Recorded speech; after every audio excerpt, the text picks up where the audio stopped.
Yes, Spurs fans, welcome back to the Irish Hotspur here. We are going to be doing our regular Tuesday night panel show, and we're going to be doing our final thoughts and conclusions, closing statements on the transfer window. We'll be talking about what Thomas Frank has available to him to push on this season. Of course, he's been asked to finish much higher in the Premier League table. Do you have confidence he can do that with the squad he has available to him? And also, as well, can he manage the other competitions that will be very important? Can he manage a trophy run of some sort while also trying to finish a bit higher up in the league table?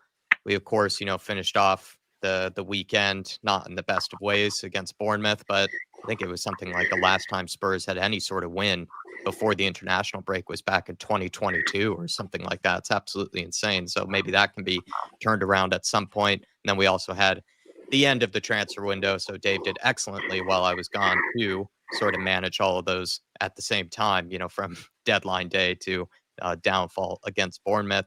Please, everybody, if you are a member of the channel, send us in your questions for after the show. We do reserve time for all of you guys to send in your questions, which we will make time to answer at the end. And also, if you do want to stop us at any point during the show, feel free to throw it in as a super chat because we'll get straight to it. If you feel like we're missing something or if you even disagree with something, feel free to do so. And good to see some people piling in here as we get it started. But I don't want to make or waste too much of these people's time tonight. But weirdly, I'm going to go to Dave on the first one, which I almost never do because we're going to first talk about just Champions League squad registration. We, of course, reacted to the draw, who we might be playing in the Champions League, but we also have to think about who we might be registering for that Champions League campaign. Spurs have a dilemma with who they can actually register for the Champions League. We have to pick through a list here, which I will bring on screen here in just a second for you guys. But Dave, the debate here is just kind of, there's a little bit of trouble, you could say, about who we have maybe available in the sort of squad registration because Spurs have not done too well in terms of finding players that they can. Sorry, I'm trying to find it. Maybe it's disappeared. I had it up there earlier. But I'll finish the question and just hand it off to you. We have maybe some difficult decisions to make over sort of the players that we can register. We have to, according to your calculations, leave out at least 5 players from our total squad list. Brandon Austin, by the way, everybody, is an automatic inclusion into that 25-man list because, of course, he is the only locally trained club homegrown player that we have to pick from. And then there's some other guys that can make a homegrown but non-locally trained list. And I'll bring up a little image for you guys to make things slightly easier for us all to understand. But Dave, do you want to do some heavy lifting here on maybe the players that we have to sort of pick from? Here's the list coming up. So basically, Jack's going to bring up the list here, but we've got basically, if you go down to the club trained players, we've only got Brandon Austin, which means then because we can't fill the other 3 spots, it means 3 spots then automatically come off the 25. You have to register a smaller squad, which that brings us down to 22, if I'm correct. But then also one of these players, technically 2 of these players, then from the English quota then can't be registered. So then they move up then into the European non-locally trained players. And then out of that, then you can only pick 17. So by my calculations, it's 5 players that will miss out on the Champions League squad. In terms of the list here, though, we have to start picking some players that we don't want to be in the Champions League squad. So, Dave, I'm going to, again, go to you on this one. Who are you feeling like leaving out of the Champions League squad list? And then I'll pass it on to Sam and to Soren here to see if they maybe disagree with any of your decisions. But who would you like to leave out of the Champions League squad list? Yeah, for me, when I was going through the list earlier on, I think James Maddison is ruled out for at least the group stage. And with 3 changes allowed in the January transfer window, I do think it makes sense to reassess his progress then, which means technically you can leave him out for the first round of squad registration. And I think the same goes for Dejan Kulusevski. Frank has already said this season that there's no timeline on his return, and some reports were suggesting that he's out until at least 2026. So again, that's one I think we can revisit in the new year. So that's 2 of the 5. Then I look at someone like Koto Takai. He's another I'd probably leave out and I think will get left out. This season, I think, has all been about a transitional period for him. I wouldn't be surprised to maybe see him shipped out on loan somewhere in January. And it's a big step up from the J League to the Premier League. So that's why I think it's a transitional team for him. And even if he was to be registered, how many minutes are we actually going to give him in the Champions League? So I do think he is one that will be struck off the list. Then that's where you sort of get into these may sound harsh, but these are players that I think will be left out. I think you look at someone like Yves Bissouma. I think he could be a surprise omission, Jack. Frank left him out of multiple match day squads. He left him out of the Super Cup as well. And I think with the Saudi and Turkish window still open, I would suggest that I'd be surprised if he does end up getting a move. But even if he doesn't, I don't see a clear pathway for him back under Thomas Frank right now. And I think Thomas Frank would be wise to use Bissouma as an example and say, hang on here, guys, you think you can mess around with me? I will leave you out, and it's a World Cup year and nobody wants that. So for me, I think he'll be left out. And then I think by my calculations, I think one of Matisse would probably have to miss out purely because the attacking positions is where we do have the most strength in depth. And I would argue, I do think it sort of depends on how long Dominic Solanke is out for. If Solanke is out up until January, then, he won't get registered and the two of them will. But if he is fit, then I think one of them will have to make way and miss out. Yeah, I mean, I kind of agree with the majority of your list there. I'm actually thinking about potentially leaving out a goalkeeper just so that maybe we can have more outfield players, because do you really need to have 3 players in the Champions League books when it comes to goalkeeper? I'm not sure, but I know historically the Spurs have done that. Dave reminded me of that, but I wonder if you can get away with just having Vicario and Brandon Austin. I went for Basuma, just like Dave has, and I've also included the 2 injured players of Madison and Kulusevski, and then I had Kota Takai as well. But I mean, I'll pass this off to you then, Sam. Kota Takai, Ben Davis, players like that, Basuma, who would you potentially want to leave out of the list here? Yeah, I mean, I think I agree pretty much bar for bar with both of you there. Wow, we agree on something, Sam. That's unusual. I think Just wait till that later. I can obviously imagine that I've seen people in the comments saying Davis should be the first one that's left out. Some people saying Dragusin, but the problem with leaving those out is, as much as we all don't want it to happen, there's a very high chance that our first choice centre backs get injured, and then you're in a Champions League run, potentially having to play Archie Gray at centre back again, which I just never want to see if we don't have to. I also agree with you, Jack, about potentially leaving Kinski out. I mean, it's pretty harsh on him because it's not his fault that we've got such a bloated squad. But in terms of actually giving yourself the best opportunity, I think that Kinski could be a surprise omission. I think that Dave's right that Basuma probably is on his way out. And then it's interesting to see what happens with Solanke, because I mean, until he was left out of the squad against Bournemouth, I thought he was basically ready to go again. So to hear that he's fallen out again and he's picked up the same injury, I think, Soren, you said it last time you were on, that your theory is there's something wrong with the training pitch. Which the more and more that I think about it, I'm just like, it has to be, because surely we can't just keep hiring the most incompetent medical staff that are available. Yeah, it's like that Mick McCarthy meme, we can. But yeah, I mean, it is very tough. I think Kota Takai misses out mostly because he's probably not even going to get that many minutes in general. And he's kind of probably only really being kept around because we're loaning out all the other players, like all the other options that can play centre backs. So he's that like final piece if you really, really need him to. From what I understand, Dragusin is supposedly going to be back at least sort of in full training after the international break. So you can't really entertain leaving him out.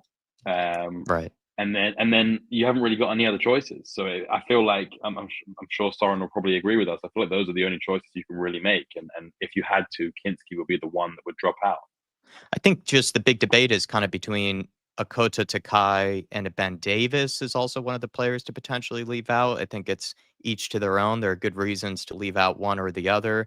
And then, of course, I made the controversial decision of potentially leaving out Kinski. The only reason is just because we have to register fewer players than what you technically can register because of our issues with the locally trained homegrown players. So that means we have only so many that you can pick from. So it feels like you're almost wasting a position in the squad list by having 3 goalkeepers. So that's why I kind of wonder if you can get away with only having 2 in there. But maybe to Kota Takai or Ben Davis, that's what I'm seeing in the chat is being debated over most. Soren, do you have any preferences of one or the other to make that list? I'm kind of going a little bit different. I mean, obviously, Kota, I think he has to be left out. Kulu has to be left out.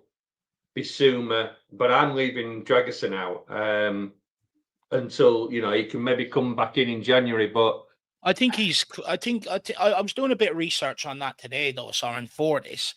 And you know what the reports are led to believe is the reason why Tottenham are sort of okay with Fuskovic going is because Dragusin is nearing his return, apparently.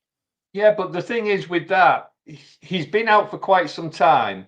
Agreed. And what's to say, he doesn't get some other little niggle? ACL, coming back from an ACL, usually you would. I mean, to me, you leave Dragusin out and, you give him minutes here, there, and everywhere rather than risking him in the Champions League. Because I think, if he does go down again, it's more probable than not. And to me, I personally think I'm keeping 3 goalies in there for the simple reason if we lose Vicario or Kinski, we are down to 1 goalie then. So you kind of knackered, but for me, you're probably leaving Dom Solanke out as well, assuming he's slightly longer term than quickly coming back, and obviously Maddison because he is injured and he's not coming back. So it's almost like for me, the squad picks itself. Right. Just quickly on this, Adam Phillips, it's only in the Premier League that he's classed as homegrown. Yep. Exactly. Yeah, I don't think he's in Europe, is it? So, no. and that to me is you're picking the players that are actually fit now. So unfortunately for me, Dragusin gets knocked out, but to me, I think he'll get minutes in the league and in the cups. So it's not like he's not going to get any playing time. And yeah, the rest are all fit. So to me, you've got to pick them. Right. And as much as I get the argument maybe over Matthias Tell and Odebear or somebody like that, I think they're the sort of players that would benefit more from still being in the squad, and possibly, if we are doing well in a couple of matches, giving them some time, because look, they do have European experience now. Gray and Bergvall have played in Europe last year. That they didn't do too bad. Bergvall did all right. So to me, yeah, it's got to be those players that are not fit right now are the first ones off the list. And to you, Dave, I mean, this is just a question about the fact that we do have to have fewer players in the list, and that's down to the very, very few players that we can qualify as locally grown, club trained, which is a very important parameter. How concerning is it that Spurs are just struggling to meet that minimum homegrown, locally trained requirement? Is this something that we could have anticipated a long time ago and then, are trying to resolve? Will this be resolved at some point? Because it does hurt the manager that he can't have as many players as he technically could have to register. Yeah, look, it does hurt the manager, but also they have to be of the right quality to be able to help the squad rather than just have them here for box ticking exercises. Look, it's been a long outstanding issue that me and you have tried to highlight for a long time on this channel, and why it is important to try and produce some of our own youth that are good enough to be able to help this squad so that we're not running into this problem every time. And truthfully, I think it's one that's not going away anytime soon, Jack. The homegrown player quota has been a consistent headache when it comes to Europe for Tottenham Hotspur for years, absolute years. And the rules are stricter than the Premier League. Look, it would be ideal if they could just sort of sync up, but unfortunately they don't, which does create a bit of a logistical headache for most Premier League clubs heading into Europe. But there's only really 2 ways of fixing it, Jack. One option is to buy back former academy players who've since moved on that we've let go. But when you look at the market, there's not really anybody out there that you could bring back to the club that would actually improve this current squad. So bringing them back for the sake of box taking exercises isn't exactly the answer for that. So the only other way around it then, which is a far more sustainable route moving forward, is developing our own players, like the likes of Mikey Moore, Jamie Donnelly, Alfie Dorrington, all part of a very exciting crop. And there's a lot more names I've left off the list there.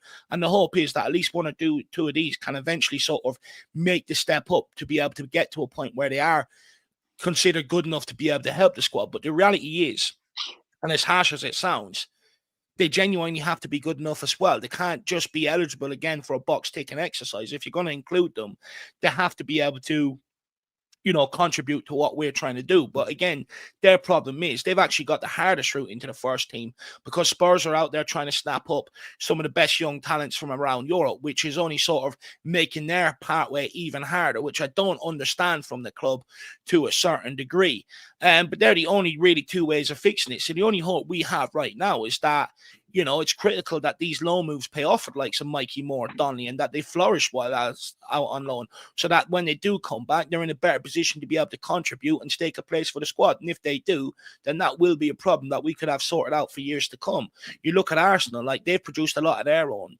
Dauman, Waneri, Saka, players like that. So they would have no problem making their Champions League squad registration. And if it is something that we need to sort of look at and try and get ahead and pinpoint a couple of players and their pathway into the first team. You're on mute, Jack. You're on mute, Jacko. Sorry I thought about it was that. me there for a minute.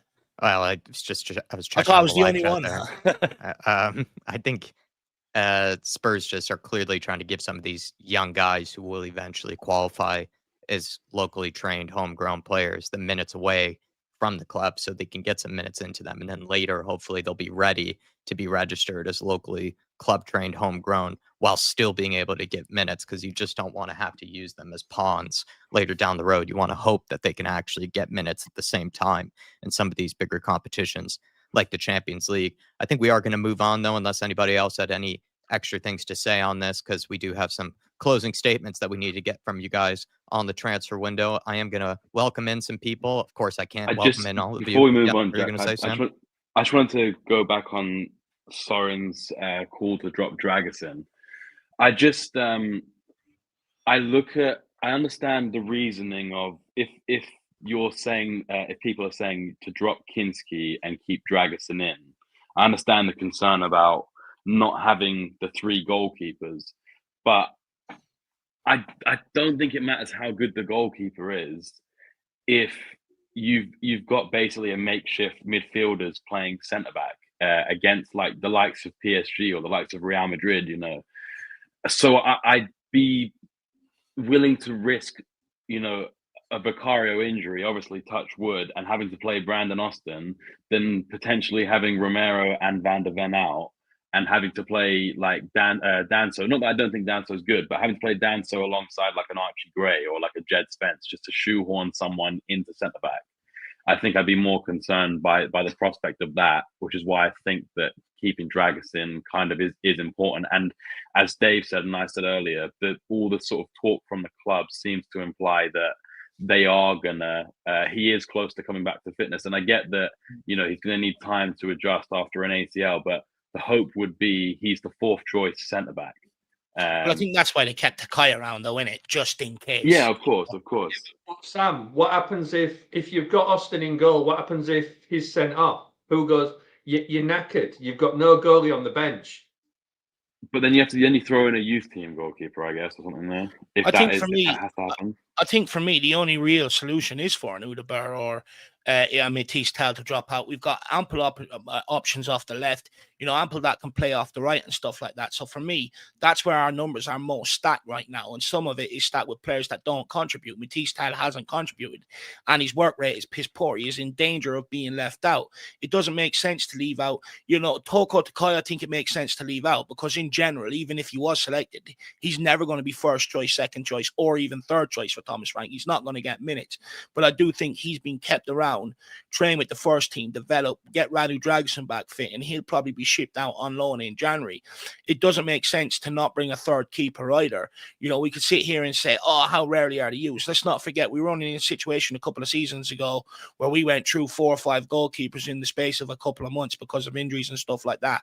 And just in general, most teams do bring 3 goalkeepers. So, and if something happens to Vicario, you're back to Brandon Austin. You know, we've seen a glimpse of him, but it's a different thing coming in and filling in, and then a different thing sort of taking up that role and doing it week in, week out, game in, game out.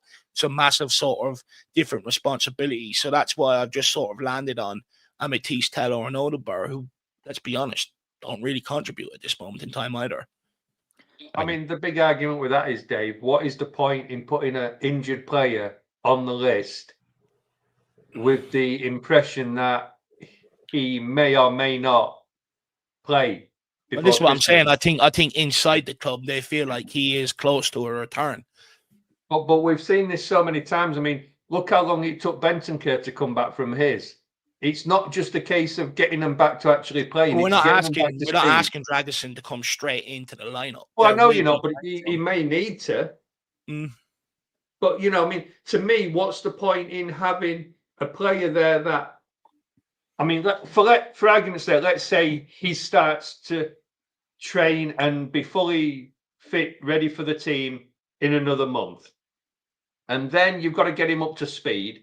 And then you've got to hope he doesn't actually break down with another injury.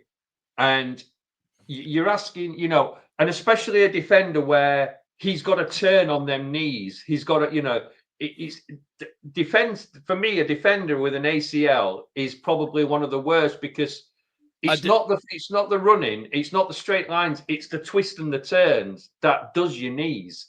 I do understand what you're saying, but unfortunately, this is where we're at. We are short across that back line, so this is the risk that we, unfortunately, I think we have to take. Obviously, it's not ideal, and I do hear your point, but you know, this is the risk you run when you're left short in the transfer window. Yeah.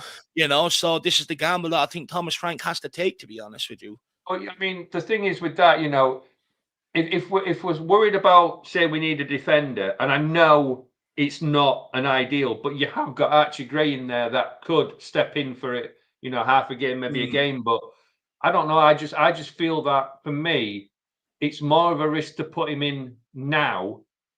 You know, to me, I'd be looking at adding Dragusin in January rather than now, and give him the time. And to me, you put your fit players in that are fit now, and you worry about, like, you know, having to change it or whatever later. But anyway, probably time to move on.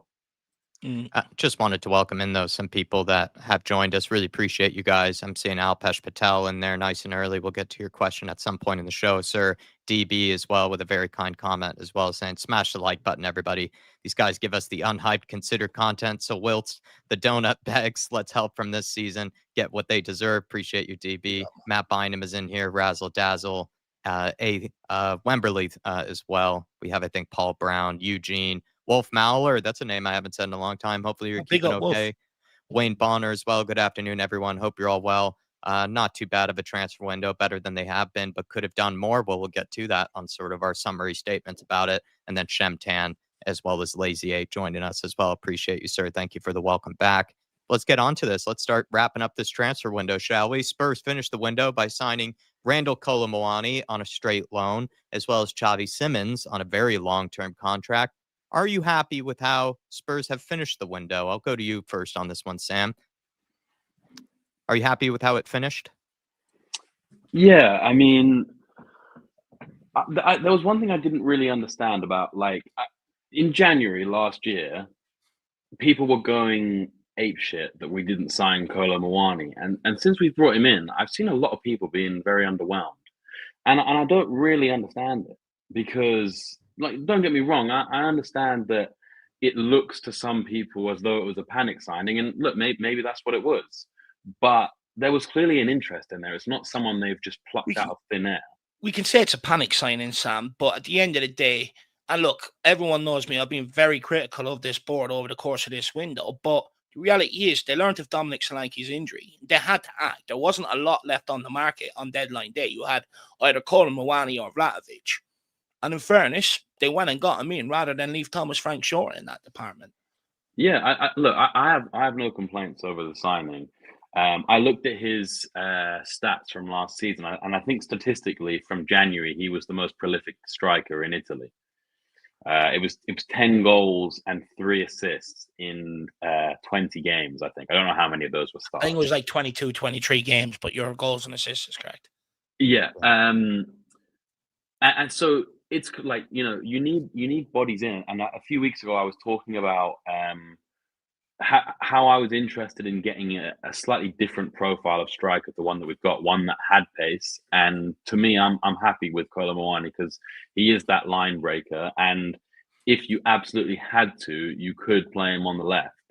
Not that is hopefully that's not why he was bought, but he could do that.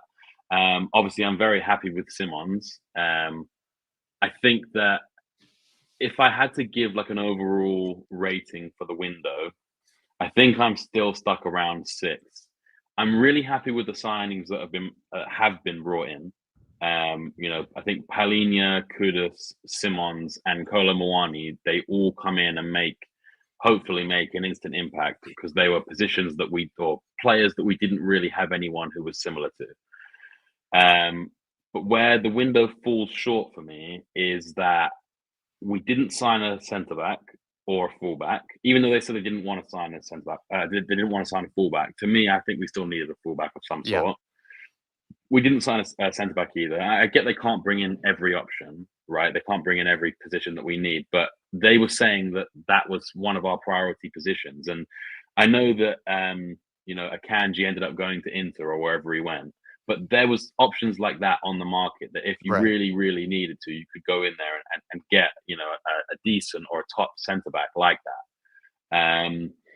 I'm also annoyed that they spent the whole window flirting with Savinho, only for, you know, Big Daddy Pep to come in and tell him it was past curfew, you know, and keep him locked inside. You know, maybe we go back for him in January, but I don't know. But the fact that we pissed about the entire window for a left wing when we just lost our left wing of the last 10 years, and as you know, we've discussed, and I've seen a lot of negative comments coming in towards Tel. You know, people aren't happy with the quality of players on the left flank. I know that Simons can play there, but at the moment we've got no one who can play in the middle, so we need Simons to play in the middle.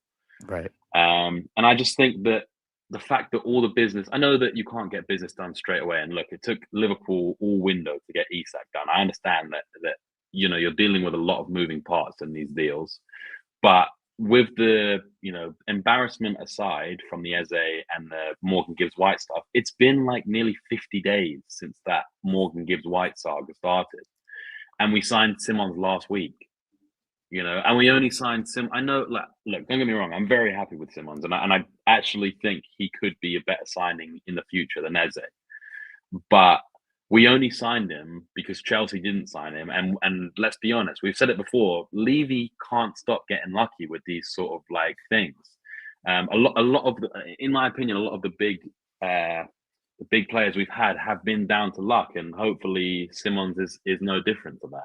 So yeah, overall, I give it a 6. Maybe I could push for a 7 if I was being more generous, but I'm going to give it a 6. I think a lot of people would agree with a lot you had to say there, Sam. I think that might be a general kind of sort of well-held consensus, you know, about this window.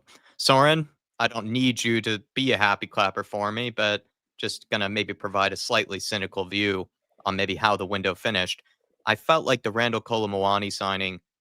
And then again, you know, I want you to shoot me down if you feel differently, but it felt like a signing that we only did because potentially the Solanke injury could be worse than we might have imagined. And then that made me think, I wonder if Spurs really had any plans to sign then another forward. Maybe it was just going to be Xavi Simons to end the window, which I think would have been really disappointing because we'd been this whole summer ramming about signing another left winger, and that was what we were told was going to happen. But I wonder if the Kolo Muani signing was only done because of the fact that Solanke could be injured, because Kolo Muani can play on the wing, but he is absolutely more of a striker and has had far more success playing as a striker. And like Sam said, Simons can play on the left, but we need someone right now for the middle. So Spurs, in a way, failed to sign a left winger, and I wonder if they were never going to sign a left winger.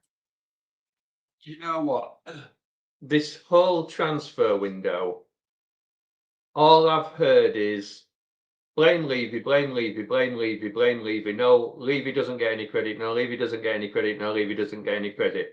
oh, we didn't sign Eze, we didn't sign Eze, we didn't sign Eze. I don't want Eze. He did not want to come to our club. He was never coming to our club. So the excuses have got to stop about Eze. Morgan Gibbs-White, we did everything right in the sense we matched the release clause and the owner decided not to sell. And he put every block in front of us. We get Moani, and then all you hear is, oh, it's a last minute, it's a ditched attempt to bring somebody in, and it was a panic buy.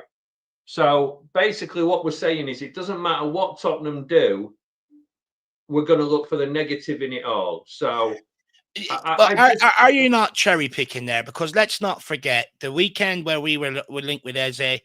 You were on my stream in the pre-match build-up saying you did want Eze, and the whole fan base, everyone wanted Eze. It's only when if you remember, I said out of it all, Eze would be a good sign. I mean, he would be a good signing for anybody, but he never wanted to come to our club.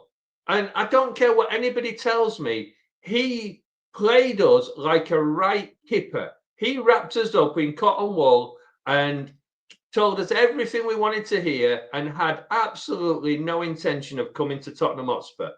And I bet you any money he sat in that Arsenal dressing room and they're all taking the piss out of this club and saying, yeah, I had them on the bloody eating out of the palm of my hand.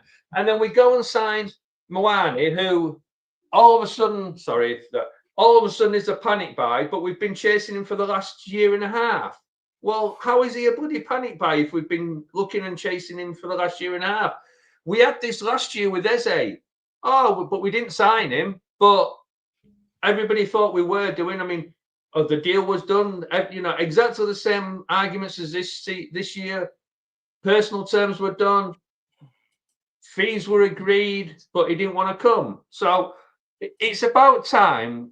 And this isn't aimed at anybody in particular, but as a fan base as a whole, we stop believing the crap that we are fed. And we how many times have we said until they sign and hold the shirt up, I don't believe Jack shit anymore. Sorry for using the Jack, I didn't. But it's just pathetic how we get dragged in every year. It's hope. It's that little carrot dangling in front of us. We should just be, I'm not saying we should be thankful for what we've got, but we should be. Moani is, and I don't mean this before everybody starts jumping on me as the wording, but he's a world-class striker. He's a fantastic striker. And I don't mean he is world-class before you get on top of him. Simmons, absolutely fantastic player. Paulinho, we know what he can do. Kudos is already ripping it up for us. And yet, all we're doing is sitting here whinging, oh, we didn't get this, we didn't get that, we didn't get this, and we didn't get that. It's time to move on. It doesn't matter what we did or didn't get. It's too late. We move on. We've got what we've got, and we have to use it. If we'd have sat here at the beginning of the transfer window, and I'd have said to you three, we're going to bring in Kudos, we're going to bring Paulinho, we're going to bring in Xavi Simmons, and we're going to bring in Moani, not one of you would have said, oh, I want more. You'd have said, I would have said you lost your marbles and checked you into mental institution. Exactly. You would have all bit my hand off. And if I'd have turned around to you and said, the only big player we're going to really lose, other than injuries, is Sonny. What's not to like about that? This squad, if everybody was actually fit, this squad is far stronger than it was last season. And we won the Europa Cup last season. Yes, we finished 17th. I know that. But that was because, that was just bad management, whatever we want to call it. But for anybody, I've seen people saying this window was a 3 out of 10, a 2 out of 10, a 5 out of 10. You've lost your marbles. You've lost your bloody marbles. Well, anywhere from a 7 to an 8, I think is how this window should be classed. I don't care what people agree with me or not. I think this window has been a minimum of an 8 out of 10 because we've got rid of some players. We've got in 4 first-team starters. We're not talking about squad players. We are talking about first-team starters. And I'm sorry, This window is probably one of the best windows most Tottenham fans have seen. Well, Dave, he's getting a lot of love from the chat here, Soren. A lot of people think he's absolutely spot on. I sort of prompted him by saying, I wonder if this Kolo Muani signing was only done because of potentially a bad situation with Solanke. And to me, it looked like maybe Spurs had no plans on signing a left winger, which really would have really does kind of frustrate me. But Soren seems to be looking at it differently, that we signed Yeah, only I mean, guys that would improve the first team. And in a sense, he is right about that to an extent. yeah, you have got left wing players, because if Muani does play down the centre, for argument's sake, I think Simmons should play left, and you keep the midfield strong in the centre that has been Benton, Paulinho. If you do move Simmons into the centre and Muani plays up front, you've got Richie, you've got Tell, you've got Odebert, and you've got Johnson can play on the left. Now, I'm sorry, but that is enough cover for that left wing, full stop. Look, I actually agree with a lot of the points Soren makes, to be fair. I mean, if someone offered me this transfer window at the start of it, I would have snapped your hands off and said, I'll be happy with my luck here, because honestly, I don't believe Tottenham would go and do any better. So I think Soren's 100% correct there. And like at the start of the summer, Jack, my remit was sign players that are first team ready. They've done that. Also, improve that attack line. And my big fear is that they wouldn't, because they already spent over 200 million on it in the first place. So I didn't feel like they were going to go after it with the gusto that they did this window. So absolutely massive credit to them. They've sort of ticked a lot of them boxes, to be fair to them. So I actually don't have any complaints in that regard. However, I've been around a long time, and I know it's what you don't do that comes back to bite you. Now, the reality is, like, you look at some of the comments here, which I'm going to bring up, like, there's a lot of mixed reviews about the transfer window. And I think, Soren, he does like to get carried away, and he does like to live in positivity, which I think is a great trait, by the way. I'm not knocking it.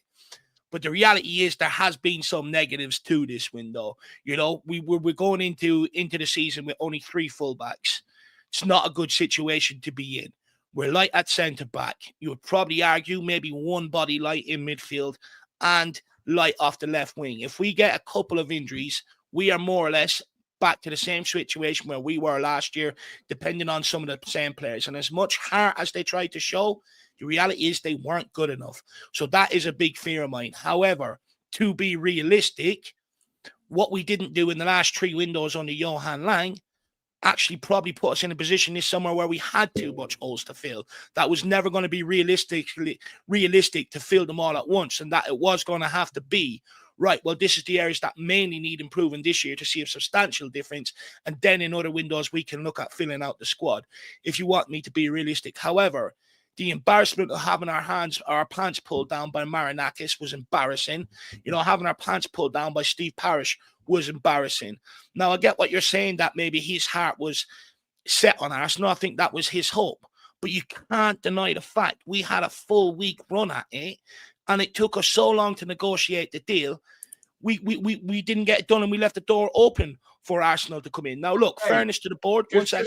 One second. Fairness to the board, they learned their lessons. They seized on the opportunity for Xavi Simons, and they wrapped that up fairly quickly. They didn't leave the door open for other clubs to sort of come in and get that deal done. So they learned their lesson. But the reality is, Arsenal only pulled the trigger once there was an injury to Havertz. Before that, we had a run at it. And if we were quick enough to negotiate, we would have got that deal done. When we can sit here and say Levy's not to blame, we have a long history of players that we've missed out on because of how long it takes us to negotiate these deals at the end of the day. So that's a big L. And to be honest with you, I do think there's a part of Steve Parish that was maybe trying to, make a show of Daniel Levy. Let's not forget, last January, we went in with a 60 million bid for Guehi on, close to deadline day, basically leaving Palace in a situation where it's, you at risk of unsettling their player who maybe wanted to move, but they don't have time to get in a replacement, So I think maybe we got a bit of humble pie back towards us this summer. But also, it's just how chaotic it looks. In general, for me, the big disappointment is actually how chaotic the whole summer sort of unfolded and how it looked. The misses, how late in the window we got in some of them deals. No one could sit here and say that. If we got Xavi Simons and Kolo Muani in before Bournemouth, probably would have made a difference and helped us get a result before the Super Cup. Probably gives us that little bit of strength in depth, to be able to come in and get that trophy into the cabinet. And that's the price you pay when you don't get your business done early. And for me, that's the price we're going to pay at some point in this season when injuries start coming in. So all in all, I think a good window in terms of incomings. Would have liked more outgoings. Not a great window. There's still some players that we'll get on to that. Yeah. Move. But in general, I just think the chaoticness of it is what maybe makes it look like a bit of a bad window to Spurs fans that are maybe thinking that way. Well, go ahead, Soren. The problem, and I agree entirely with you, Dave, but the problem, we're all assuming we know exactly what went on with that Eze deal, and none of us do. Not one of us know exactly what went on with that Eze deal. And the obvious speculation is to say we cocked it up, we had a week worth of a run at it. But we don't know that. We don't know what actually went on behind the scenes. We don't know if we were putting bids in. We don't know if we'd got everything agreed. All we can go on is what the in the knows keep telling us, and they've got most of it wrong. I mean, you look at Romano this window.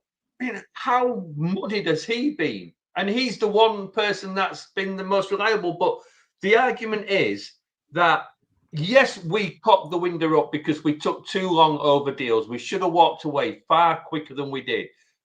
But the problem with walking away is if you're given encouragement, whether it's going to happen or not. I mean, look at the Mark Guehi to Liverpool. Everything was signed and here we go and everything. And Palace pulled out of that one. How do we know that's not exactly the same as what happened with Eze to us? No, look, fair enough. I hear your point, and I have the same sort of opinion when it comes to ITKs. I'm not going to die on the Eze hill, but I just think with how late some of the business has happened and stuff, it makes the window look more reactionary. Even if it was planned inside the club, it makes it look reactionary how it's sort of panned out over the course of the summer. And I think that's where maybe the shade from Spurs fans come on the window. If it was maybe a little bit more organised and we got our ducks in a row and got some of these guys in quicker like other big clubs have done earlier on in the window, I don't think you would see as many complaints from Spurs fans, to be honest with you, Soren. Because I would like to think, I think many people are probably thinking, like myself and Sam, on this, that there are some great parts that, of course, you need to highlight and focus on. You can't just diminish them. You got to give credit where credit's due. But just how it's unfolded, it just makes it look real messy. It does, but I mean, the counter argument to it all, Dave, is you look at Mawani, you look at Simmons, you look at Paulinho to a point, and Kudos. All the four we actually got signed, they were all pretty quick. They were all done fairly quick with very little noise. So how come all the ones that broke down and we didn't get over the line are all the ones that went on for weeks, that all the in the knows are telling us that we're doing and it's close and it's advancing and all this lot? But yet every single one of those, same as last year, same as the year before, are all the ones that broke down. Maybe because it wasn't as signed on as what they were. Maybe they weren't the players we were actually going for. I mean, I'm pretty sure we were going for Savino. I don't give Landa that credit to be playing them mind games in the transfer. No, I'm not. As a guy Sully said earlier on, I wouldn't trust the guy to get my takeaway. I'm not giving them credit. What I'm saying is, though, that all the deals that we actually got done were all the ones that we didn't know about, to the point that were actually getting done. And this is the argument I've got, that all the ones, we all know as Spurs fans, as soon as we see a link, we're all like, oh yeah, come on. And then the longer it drags on, we all know it's not happening anymore. And that's the problem, that the ones that don't happen are the ones that we concentrate the most on. The ones that we've got over the line are the ones we should be thinking, right, they obviously wanted to come. I mean, Xavi Simmons was not an easy deal to do. He could have gone basically anywhere, and he came to Tottenham. Same as Mawani, in a sense, he didn't have to come to Tottenham. He's a top-class striker. Same as Paulinho. I mean, Paulinho's a little bit different because he needed to play. He wanted to play. So he wanted to come back to the Premiership. And we was probably the biggest club that went in for him in that sense in the Premiership. But, you know what I mean? The players we've got in, they are not crap players. They are I agree. And very good players. And Yeah. Thomas Frank came out and he said, I don't want players that don't want to come to the club, and I only want the players that I want. So don't get me crap, don't go and do these club signings.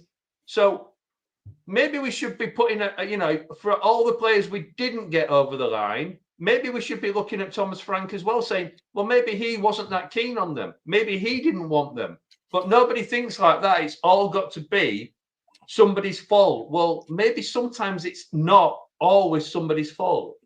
I wanted to get some of the other comments from people here in the chat. And also, please, everybody, we're close to 300 people watching us on YouTube, as well as plenty on Twitter that are watching us at the same time. So if you're over on Twitter, feel free to follow us over to YouTube. The chat is moving quickly. So as well, if you want to stop us at any point, feel free to throw in a super chat. It does support the channel. But I want to get some of these comments from earlier because it is a bit all over the place. But a lot of people have agreed with Soren tonight. Alpesh saying, what was our transfer policy / plan this window? We've not really moved forward, but sort of stood still or sideways, in my opinion. But then you compare that to Jacob Anderson, who I think is often pretty fair towards the club. He's not necessarily a happy clapper or really someone that's too negative. He's usually kind of in the middle about things. And Jacob saying, I know that we didn't get everything we wanted in the window, but we did get 4 players that definitely make the first 11 a lot better. So that's an 8 out of 10 for me. That seems to be a point a lot of people are making tonight. Is just the signings we did make that were the incomings, apart from maybe Kota Takai and maybe a Matisse Tal, I would say, are ones that, in a sense, do improve the first team. King Hoddle saying, when have we brought in 4 players who immediately walk into the first 11 and players of real quality as well? Harmless Potato saying easily the best transfer window in over 25 years. That's definitely some high praise there. Adam Phillips saying, happy with the players we brought in, but still annoyed with that we're still left a bit short. That seemed to be kind of Sam's opinion, I think, if I were to summarize it very briefly. He seemed to kind of say that, we brought in good players, but there were still some areas that we didn't address.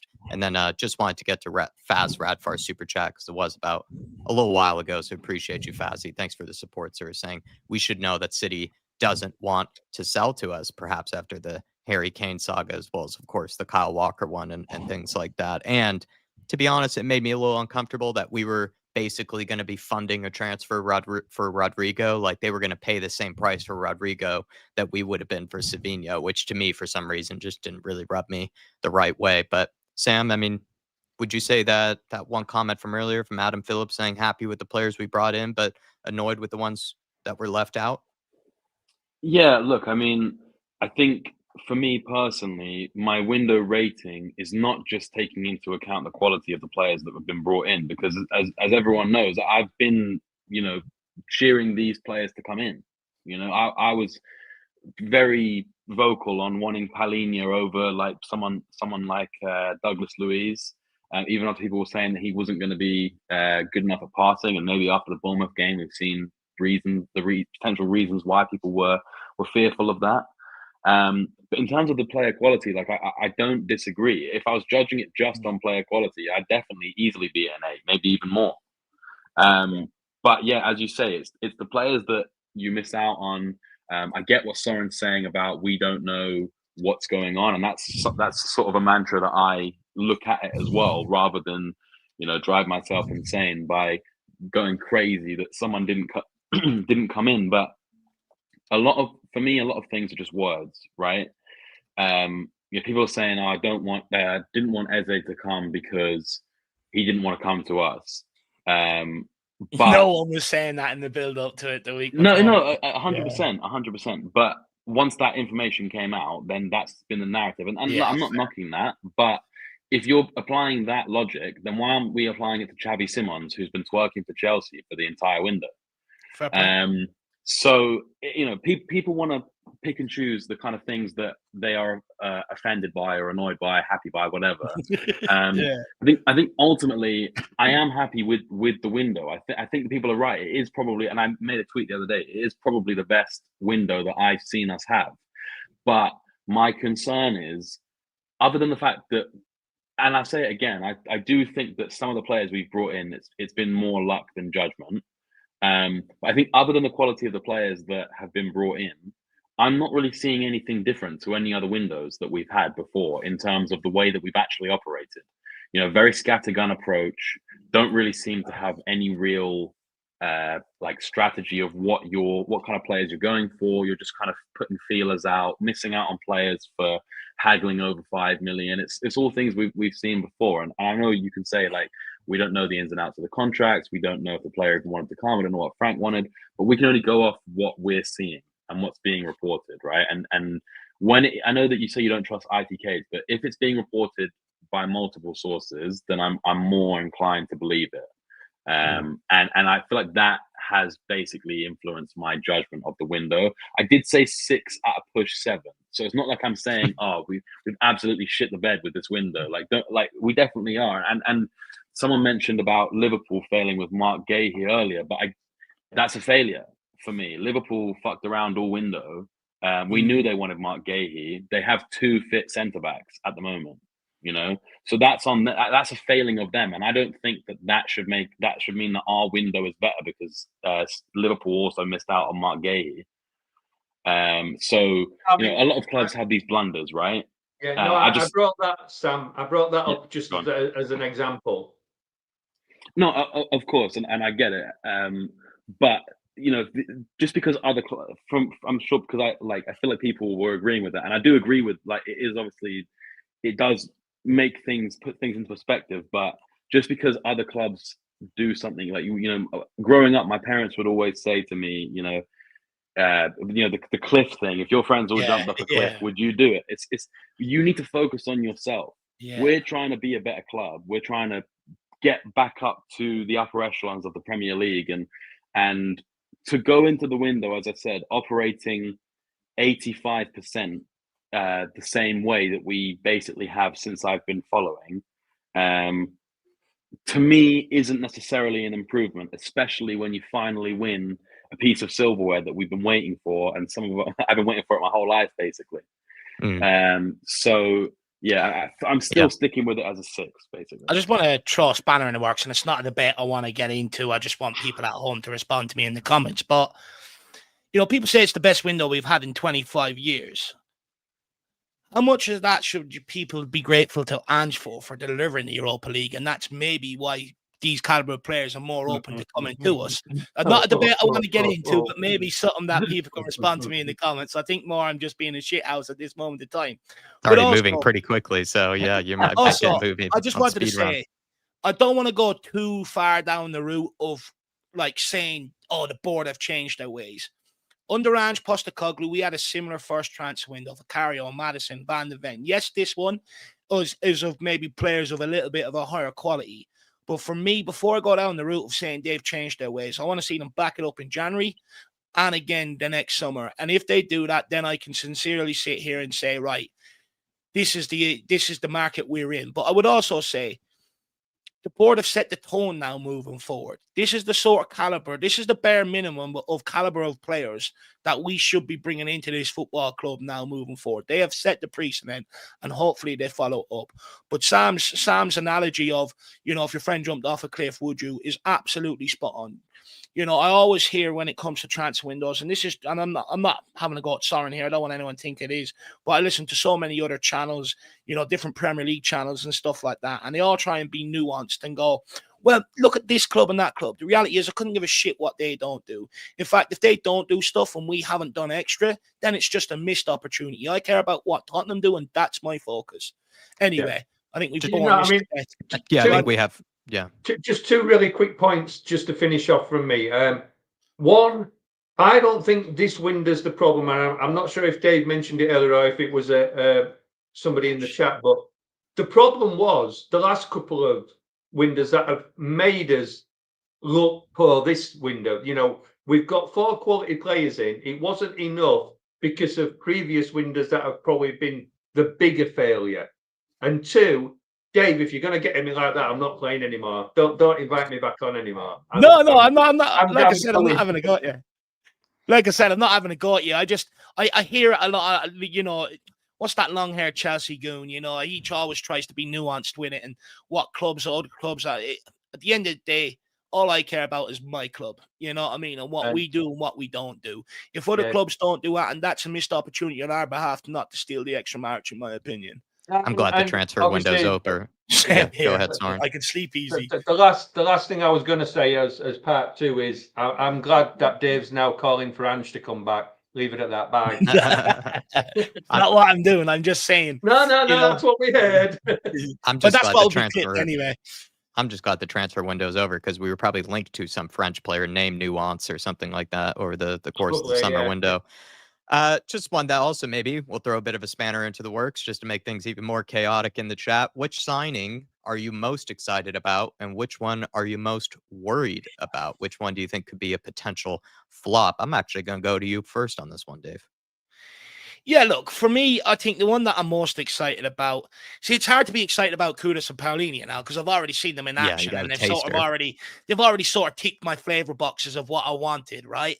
You know, Still good choices though. One of those two. yeah, there's still good choices, but I already know what I'm going to get from Kudus. I already know what I'm going to get from Paulinia. Don't get me wrong, really excited by them, but it's the unknown ones, I guess, is where I'm sort of picking from. Colin I'm really excited to see what he can bring. I think he's a different dynamic than Richarlison and Solanke. He doesn't always want the ball to feet. He's got that capability to make runs in behind and stuff like that. And I think also with the ball at his feet, he's probably a bit more technically gifted, and I would argue a bit more direct. So I'm very excited to see what he can offer. Sort of gives us that different option. But to be honest with you, Jack, the one that I'm actually most nervous about, and I want people to hear me out on this before they start just going at me in the comments, but the one I'm most worried about is Xavi Simons. Like, don't get me wrong. I think the talent is absolutely there. He's creative, technically gifted. It's exactly what we needed in this window. And he's shown flashes of brilliance at top clubs. We all know sort of what signing we're getting. But the problem is he arrives with such a huge reputation and such a wave of hype. That then brings massive expectations on the guy, especially at a club like Tottenham Hotspur, where we're so desperate for success. And I think the pressure to hit the ground running can be overwhelming on young kids around 22, 23 years of age. Players that are basically sort of still in the development stage, which I would class Xavi Simons as, despite the talent and what he's already done in the game. And I think when fans and media expect an instant impact, there's very little margin for error then. You're more than likely going to fail than you are succeed when you're sort of put into that scenario. So that sort of worries me. And I've seen plenty of players come to Tottenham and the Premier League in general with similar hype, but then just buckle under the weight of expectancy or pressure if it doesn't get off right. And they can never sort of reclaim that back. And my fear around him is just more sort of pressure that's been on this kid to succeed since he's 13 years of age. You look at Martin Knightsbridge, who's in the chat, his son basically played in the same kids team as him. And even back then, Martin was telling me basically that the hype around this guy and everything else. And, Martin lives out in Spain, so he's well aware of the hype that was around him out there and stuff like that. And sometimes a player can buckle under that. And I just worry if he doesn't get off to a good start, does he have the mental strength to sort of pursue through that and show us what he's made of? So it's not basically around the talent. It's just around the expectation that's put on this guy's shoulders. I'm probably most, excited about just what Kudus will continue to deliver for us because I think he has proven to be such a vital signing. I mean, we've all said this a million times, but if he were to go down injured, we just feel like, all of a sudden this attack really would falter because he's been so crucial to what we've needed out on that right wing.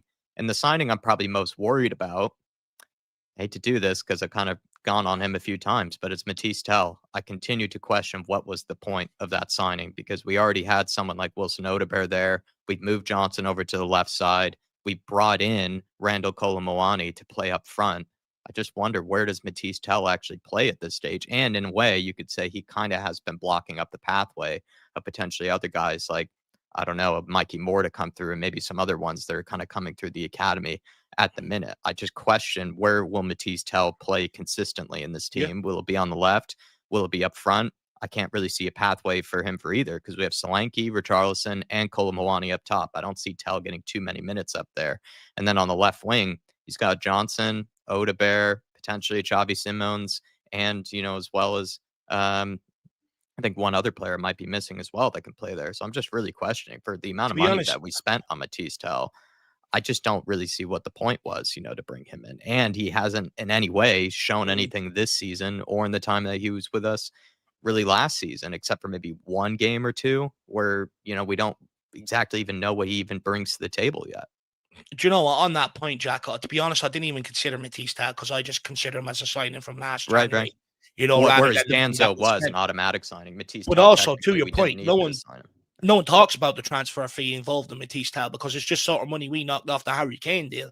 But, you know, I sort of do agree with you. I struggle to see where Matisse Tell fits in this squad or where he's going to take the opportunities that he's been given because so far he hasn't. And look, I think Matisse Tell's biggest problem, and this is something I actually picked up on last year, under Ange Postecoglou when he had to fill in up front for a couple of games, it was night and day difference to Richarlison and Solanke. Although they weren't getting service, they ran their bollocks off out of possession. Matisse Tell looked like he didn't really want to do a lot of the pressing. If you remember, Jack, in some of the watch-alongs, I was going after him for it because all you're doing is allowing teams sort of easily to play out from the back. And look, talent is one thing. If you don't have the hard work to go with the talent, you're never going to succeed. And I think Matisse Tell's problem is the work ethic, in my opinion. Dark Sun G saying, who do you think will be left out of the Champions League squad? Come on, you Spurs. Dark Sun G, great question, man. But just go back towards the beginning of the show. Just rewind backwards and then catch up with us later because we had a nice in-depth discussion about that earlier where Dave did a lot of the heavy lifting because he's done some research on that. Like someone said in the comments, feels like you need to have a nuclear science degree in order to understand some of the sort of thing. And Dave has done his very best to try to do that. Soren, who has been the one you've gotten most excited by in terms of incomings, and which one are you most worried about? Well, before I answer that, I'm gonna stick my neck on the block and tell you all, Tell is gonna come okay. Don't worry about Tell. Despite all the competition? Yeah, Tell will come good. I mean, it might not be I'm not saying he's gonna be a world-class player this season, but he will come good. There was a lot of excitement in Germany over that lad, and I think he just needs time. He just needs time. But look, I mean, I'm the same. I don't class him as a signing for this season because I think he was already here. But I am really excited about Paulinho because I think he is going to be a big part player this season. I think he's going to be one of those where he's going to be so instrumental, but he's the type of player that we're not really going to notice everything that he does because he's not going to be this flair player. We all concentrate on the flair players, but I'm not worried about any of them flopping. I'm kind of excited about all of them in different ways. I think Kudos is going to be immense. He's going to be instrumental on that right wing. I think Mawani is going to be a fantastic signing. I think Simmons, he could be an absolute revelation and he could be an absolute flop. But I think the way he's gone and the trajectory that he seems to be on and the fact that he believes in himself so much. And look, we've seen him on one of the biggest stages in the Euros and he was fantastic in the Euros. So I don't think there's any worry about him not being able to perform. Just a moment. Sorry, it's the dogs are just making they have a mad half hour about this time. So well, I think they're a little bit concerned about your faith in Matisse Tell, like maybe some in the chat. But like you seem just to be suggesting time will tell on that one. Yeah.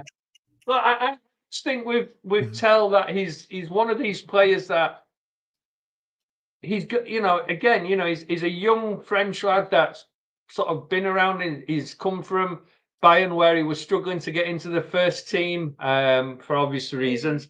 He's come to us. He'd not really played a lot, and I don't think he did too badly for us. I mean, maybe I just watch games differently to most people. I don't know, but I don't think that as much as everybody says he was just a Daniel Levy signing and we got him because he was just writing money off.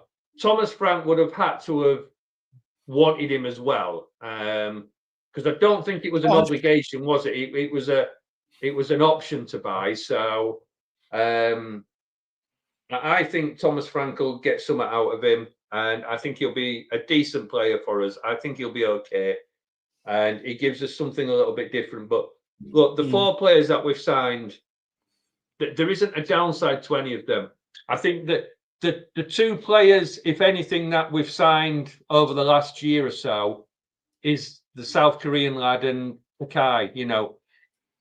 they're the ones to me that we've signed, and they're not going to be flops probably, but how much are we going to see of them? There doesn't seem to be much faith in them in the sense. I know Takai's been injured, but they're the ones to me that will be more of the flop rather than the excitement. So, but I don't think any of them are going to flop. I just think that there is different levels of excitement for different reasons, and for me, the big player will be Paulinho. Sounds like you're not really that worried about any of them, whereas, I am worried about one particular one, and that is Matisse Tell. Artist T saying Mwani is a confidence player, and our fan base is one that maybe he's suggesting I don't see won't another breathe backup. confidence into him. Is that what he's suggesting? I don't know. I don't see his follow-up message to it. I think he's saying. I think what he's saying is that Mwani plays on confidence, and our fan base won't give him any confidence. Yeah, that was the way I read it as well. Yeah. Thank you, Artist Sorry, T. Sam, if I butted on you. I was going to say the same thing. I was a little bit skeptical about Mwani just because I think his time at PSG was a huge, huge flop, really. I think some people have been a little bit kind to his time at PSG because he was brought in for close to 100 million euros in a really big transitional summer, and he just didn't work out under Luis Enrique. And then since then has had to kind of refine himself. Granted, though, at Juventus, he had a great spell there that Sam mentioned, and you just hope that he can pick up from that type of form because he really was, someone that even went to Juventus, but kind of a lot of maybe doubts. Maybe he was a bit of a one-season wonder, at the likes of Eintracht Frankfurt, but he's actually done very, very well at Juventus. Let's just hope he carries it on here. What would you say, Sam, to my suggestion of Matisse Tell maybe being the worry sign, and who's the one that you're most excited by? Yeah, but I will talk about Tell, but before I don't want to forget about Mwani. I think that obviously I definitely understand the concern about him. The big price tag going and flopping. Obviously, the caveat to that would be that the size of PSG, we have seen players go there and maybe not play to their full potential. Look at the fact that they had Neymar, Messi, and Mbappe, and somehow they only really won domestically. So I think as well with Mwani, a player to look at as kind of a comparison, and not to say that they're the same player or that I think Mwani can get to the level of this player, but I look at the move of Ousmane Dembele from Dortmund to Barcelona, right? And obviously I know that he was affected a lot by the injuries there, but that move didn't work out, and people thought Dembele was finished enough that there was a potential that we could sign him. But he's gone to PSG, and in this new look PSG team, he's gone from being a 115 million euro flop to a Ballon d'Or potential. So I'm not saying that Mwani is going to come in and emulate the success of Dembele at PSG and catapult us to European glory again. But I am excited about his prospect. Just it's for a similar reason to how people were like writing off Kudus before we signed him. He had one good season and then he flopped last season. He was terrible. Blah, blah, blah. I just think that you got to invest when the stocks are low, and I've got cash to burn in those stocks right now. With Matisse Tell, I definitely understand the concern, Jack. I don't think there was anything last season that really showed me that he is a superstar in the waiting. But at the same time, his mentality so far, and I know that doesn't determine whether you're a good player, because Emerson Royale had an unbelievable mentality. But his mentality so far has shown me that he's willing to learn, he's willing to make mistakes, he's willing to put himself on the line. And I think that is important, especially from a player of such a young age. Because it's not just the older heads that rub off and inspire other players to perform or act a certain way, and I think that Tell is important in that kind of mode. Not to say that I think he'll ever be a captain of Spurs, but because I don't think that he'll be here for that long, or maybe he'll be another one of these signings if it doesn't work out, that just sits there on the bench for 100 years, goes on loan a lot of times, and then eventually leaves on a free. The way some people But talk about personally, him, though, they're saying he's my player. You know, he's the one that will eventually be the new successor to Sonny. So some people rate him that highly that he will be here a long yeah, time. look, he was very highly rated in Germany, and I think he scored against us before when he played for Bayern. Not that makes you a good player, but I had been impressed with him when I'd seen him. And as I think Soren, you said it that it wasn't a guaranteed signing. We didn't need to make the signing. So Frank obviously sees something in him that he thinks he can work with. I know I've seen people in the comments. Someone said We you signed can't him make. before we signed Thomas Frank, though. Well, we signed, yeah, but you would didn't. think that there would have been. Yeah, he discussion. was brought in before Thomas Frank was hired. How long was it before? Well, not permanently. Like a week or two before. Yeah, Not so permanently. you'd think that Frank would have had some sort of like. I don't think they would Frank have had asked any him say about over that. it. I don't know. None of us really know. Personally, I think the Tell's nowhere near as bad as people are making out, but he's nowhere near ready also to be our Son replacement, and that is concerning. I agree with Soren. I was thinking I don't think he's going to be a flop or anything, but I look at the signing of like Alejo Belize, for example, and I look at Kota Takai, and I just think, was this just an opportunistic one? I hope it's not. And from all the sort of feedback I saw from Japanese fans and people who had seen him play in the Asian Champions League, they were all saying he looked very, very, comfortable and dealt with Ronaldo. I know that Ronaldo is the player that he was, but he's still a physical specimen. And so hopefully not, but he would be the one that I'd be probably the most concerned about of the others. The most excited, again, I have to agree with Soren. I called for Paulinho. I feel like he's a player we've been missing probably since Moussa Dembele and Wanyama left. And I think that especially in the Champions League, he will just play such a crucial role for us this season. It might not, he might be another one of these players that, if we do end up making it permanent in a couple of years, he gets the Højbjerg treatment because people kind of forget that, he's not a glamorous player. But I think with Paulinho, maybe the fact that he's so aggressive and throws himself into the challenge maybe will save him from that fate. But I just think that, you're going into these away European match days after having played like a Chelsea or something, for example, and just having that know-how, experience, physicality, and like awareness to just sniff out the danger and actually get it away. It's something that we just have failed at so many times in the past, and hopefully with his inclusion, we just won't concede anywhere near as many chances. And the last thing I wanted to say was kind of on what Dave said about Xavi Simons. I definitely agree with the sentiment of like there's so much pressure on him to succeed, but at the same time, I think the fact that he's like probably seen by the fan base, at least by myself, as the superstar signing that we haven't really signed probably for a long time. Maybe he's the player we thought Tanguy might have been.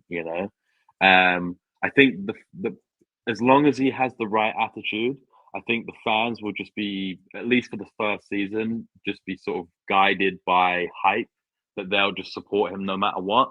So I think that will give him the breeding ground to succeed, at least in the first season.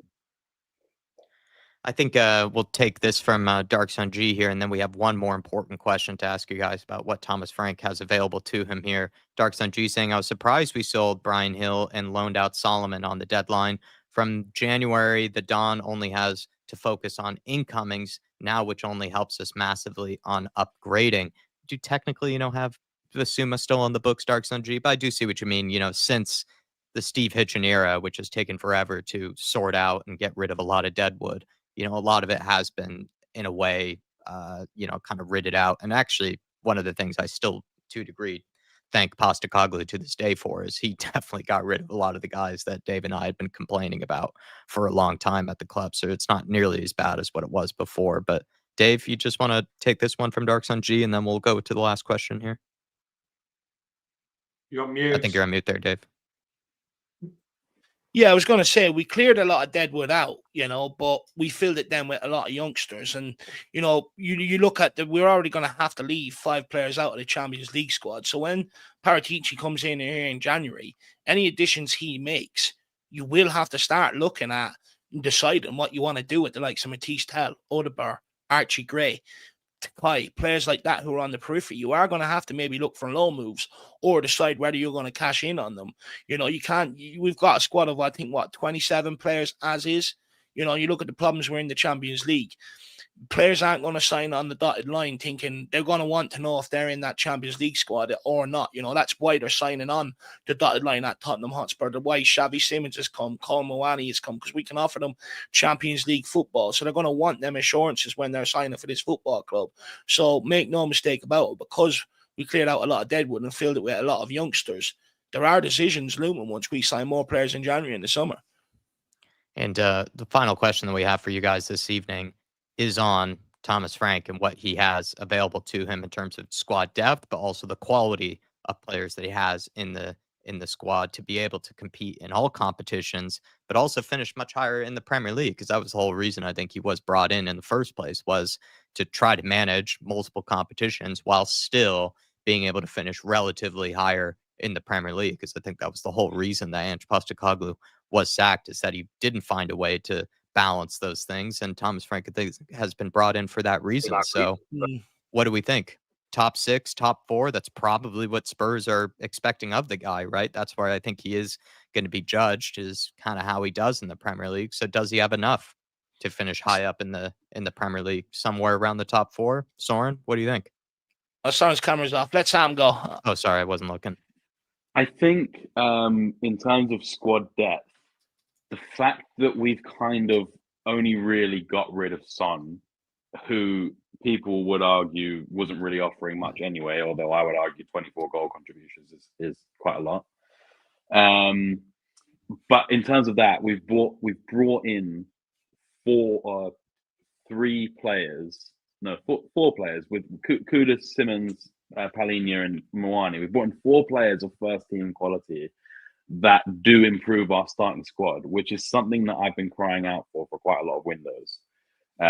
Because it's all well and good buying players that are good for rotation, but if you don't have enough players to actually compete, then that is an issue. And I think that we've brought in just enough that I think in the forward line at least we'll be able to scrape by in terms and keep ticking on consistently. Hopefully, if players step out, we've got versatile enough players that can kind of fill in. Obviously, Maddison and Kulusevski being out at the start of the season is obviously a big spanner in the works for that. But I think that in general, the quality and the general quality of the squad in that specific position is all right.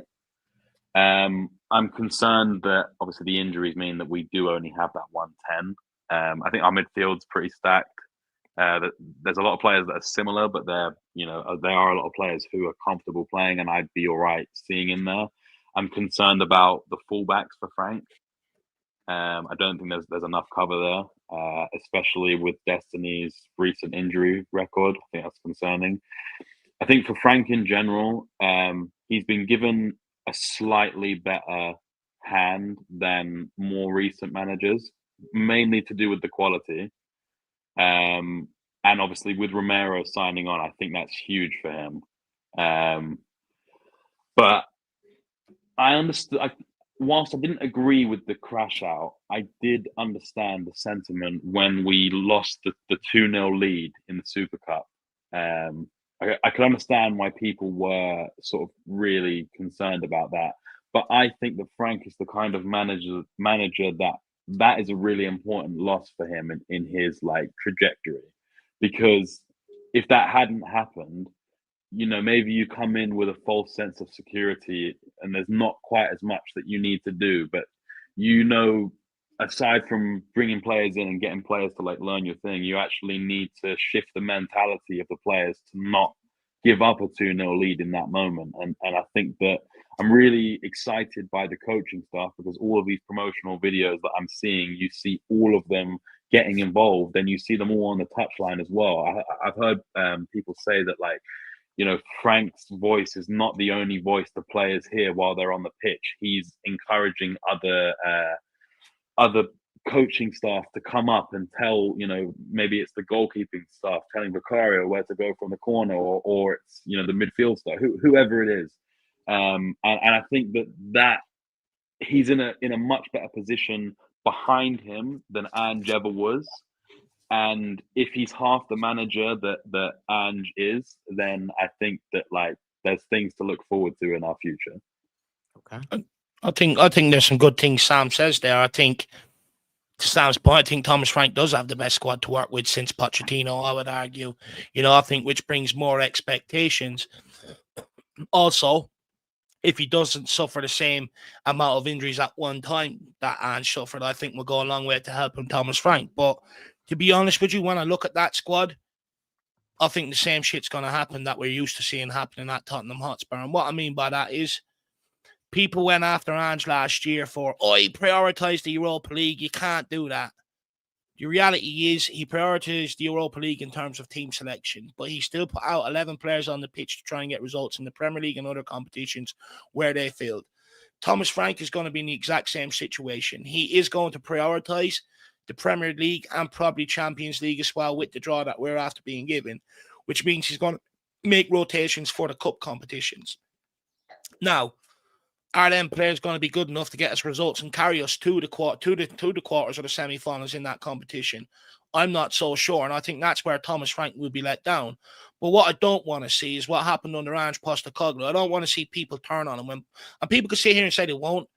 When Postecoglou made changes for the Fulham game in his first season, after that Carabao Cup game, people were already on his case. And at the end of the day, a manager has to rotate his squad. He has to rotate his players. Because on the flip side, people say, well, he shouldn't have rotated. But then last year, they all blamed him for the injuries for not rotating enough. And I'm absolutely fed up with it at Tottenham Hotspur. The reality is, I don't believe we've got the squad to compete across 4 competitions. That's not Thomas Frank's fault. That's just down to the fault of some of the players that he's going to end up having to rely on at some point this season, who are just going to let him down, who've already let us down under previous managers. Okay. Sorry to be doom and gloom about it, but I've been around a long time. It's fair. No, it's absolutely fair. Soren, is he going to be able to achieve top 4? Top 6? Yeah. Which one?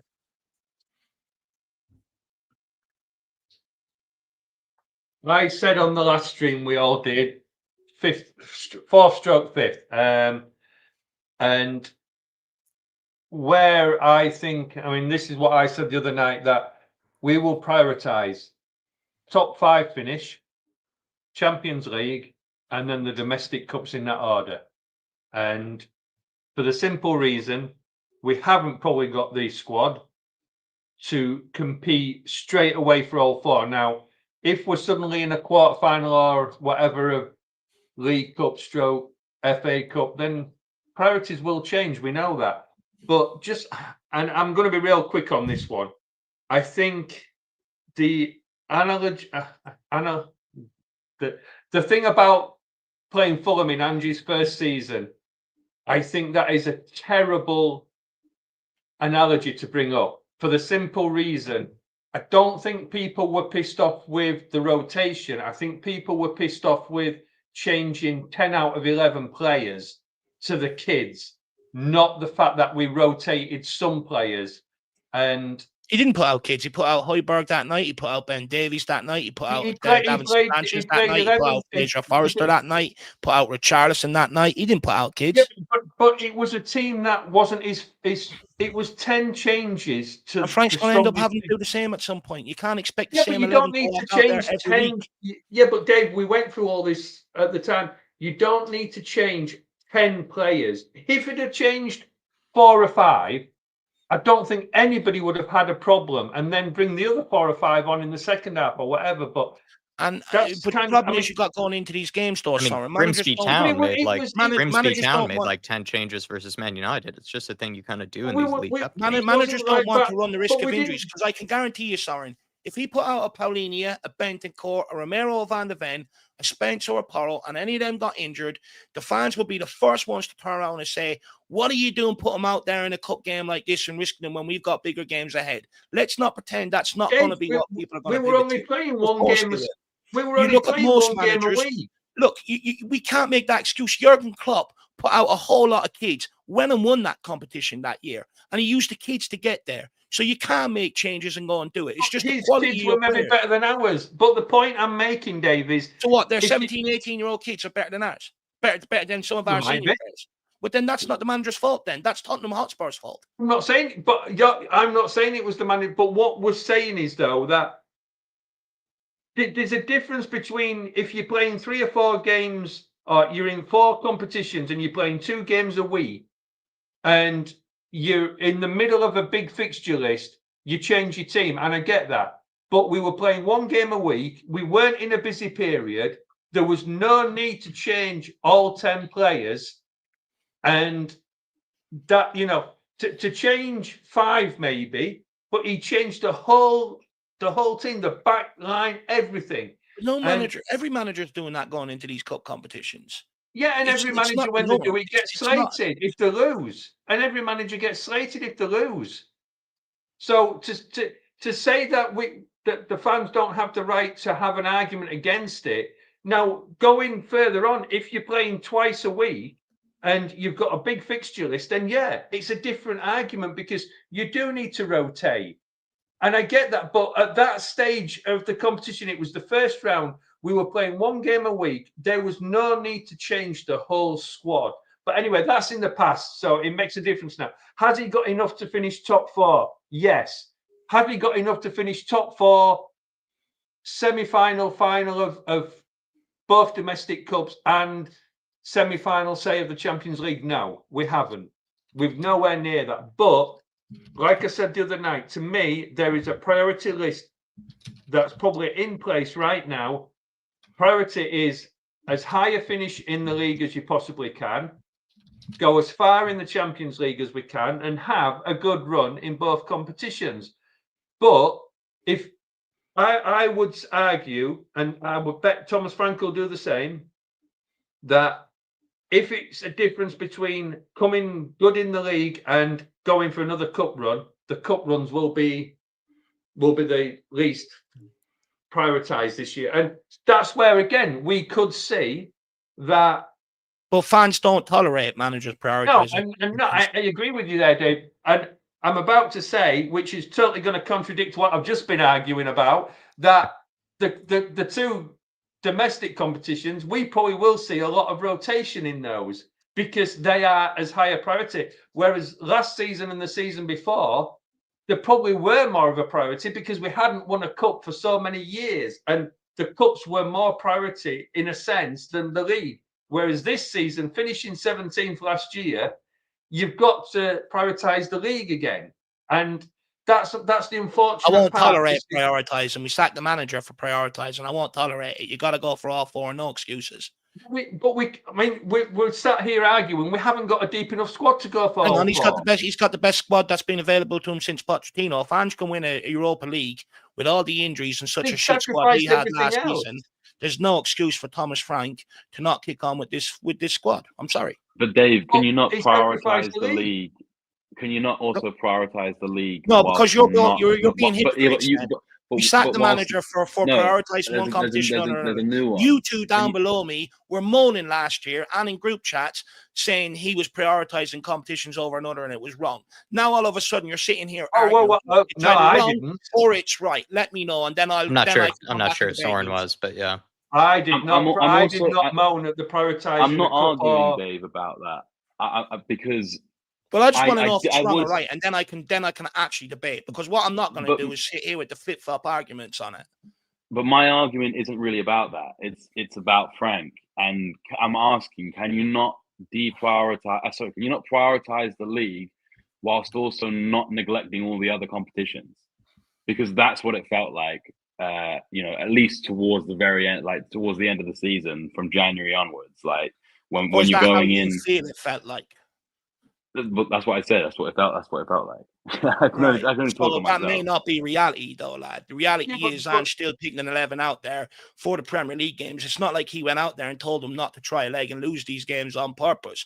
And I don't believe Frank is going to do the same. But the reality is, if we're sacking a manager for what people say is deprioritizing one competition and prioritizing one over another, well, then I'm going to hold the same thing for the managers moving forward. That's the standard set. You're not Dave, allowed to prioritize that, Tottenham. Yeah, but Dave, I didn't ask Franz to be sacked.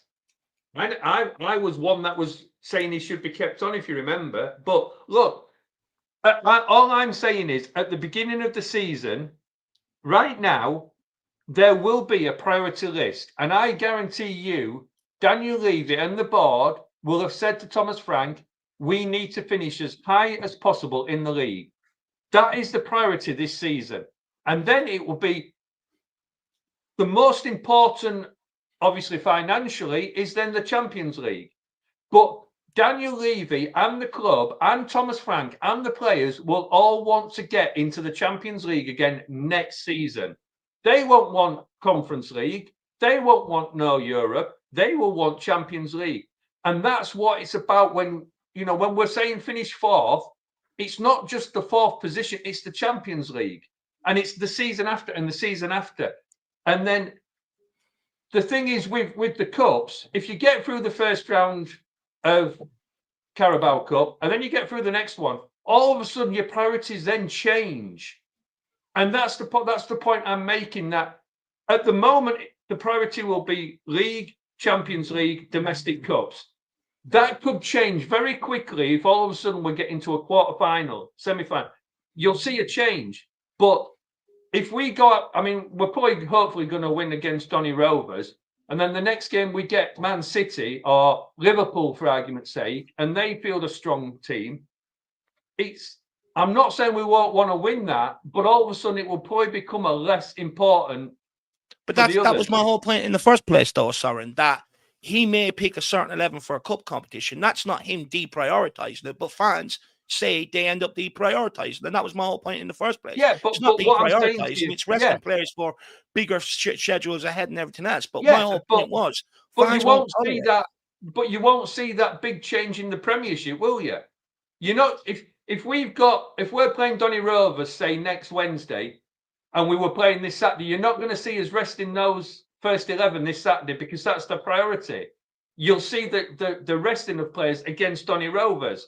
And then if we get through that, if we get through past Donny Rovers and say we play Man City, then things might change. But at the beginning of the season, it will be a priority of list, will be Premiership, Champions League, domestic cups. And I bet you if you go to Liverpool and said, what's the priority for this season, they'll want the league again. That's their priority.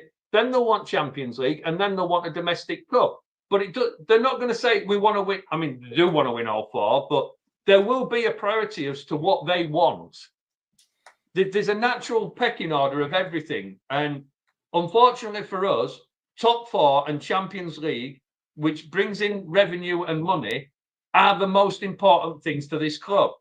And then, if we've got chance of silverware, the same as we saw last season when the league was gone, it was a case of, right, we must prioritise one cup or two cups. Obviously, the first priority was the Carabao Cup because we was in a semi-final against Liverpool. We lost that. The only other logical thing then became a priority was the Europa Cup. And that was all of a sudden the priority for everything. The league was sacrificed. And it doesn't matter what we say, we could see that. And I mean, I'm with you. We all sat there and argued it was crap because them players were good enough not to finish 17th last season. But the reality of it was, which a lot of fans wanted previously, we wanted a trophy. And we went for a trophy and we won a trophy. Will not be the priority this season. It will be to get Champions League for next season. I think that is the priority by the club. Yeah, I think the club's priority is to finish in the Champions League and to stay in the Champions League. Whether they actually back their manager enough to do that is another question. Whether they back their manager enough to do that and also try to win a cup at the same time is also another question. But I do think that is the club's priority, is to finish in the Champions League. Hence why they even sacked Ange. And the only way that we will be in the Champions League, we either win it or we finish top 4, top 5, whatever it will be next season. Now, I agree. You know, like we've said, Dave, if all of a sudden we've got the chance of winning a League Cup, it will become a priority at that point. But they will not sacrifice top 4 until it's a point where we can't get it. Then obviously, again, priorities change. But you know, I mean, it could be that we could win the FA Cup this season, and we could be in 8th place in the league. Well, the FA Cup will probably become a priority then. You know, that's just the natural pecking order of how it goes. But at the beginning of the season, exactly. But then if there's priorities or whatever, then I don't want to hear fans moan when Frank changes up the lineup and we get knocked out of a competition. That was my whole point at the start. That's what fans do. They moan when we get knocked out of a competition when we rotate, and they go, the manager's prioritizing, etc., etc., etc. I don't want to hear fans moan when we get knocked out of a competition. Then that's what I'm trying to say. And by the way, Shawnee, this is how I know you. I have you rattled. You don't swear or call anyone dickhead or anything like that. And I've got you absolutely rattled. But I am going to say, on the flip side, if you do preach peace and love, and that's your outlook in life, then show me the same courtesy. I've got you rattled because I have you calling me a contrarian dickhead. What you don't like is when I use your points that you brought up last season to ridicule a manager against you. Not my problem. Now, we can go backwards and forwards on this one, Dave. I think I agree with you fully that we should be able to rotate. I disagree with you fully that we rotate the whole 10 players. I mean, we saw it more than once last season and the season before with Ange, where we rotated a lot of players and we suffered. You've still got to kind of leave a spine in there of first team players, and you've got to get the balance right. It's about the balance, and I think it will be different under Frank compared to what it will be under Ange, because as much as we've seen a drop off under Frank with this squad, I think Frank is probably a better manager to change the tactics to suit a weaker team in a sense that we put out. But whereas Ange, it was, you know, you will go and play the same, whether you're good enough or not, you will play the same system. And we saw that they weren't good enough. But again, if you know, you've got to suit it. And yes, on paper, you know, that team that we put out against Fulham should have been able to win them. The fact on the night was it went to penalties and we lost on penalties, which, you know, had we won on penalties, we wouldn't have been having this discussion over it. That's the problem. And that's how fickle us as fans, I mean, I put myself in that. Had we won against Fulham on penalties, I would not be sat here arguing about the rights and wrongs of changing 10 players.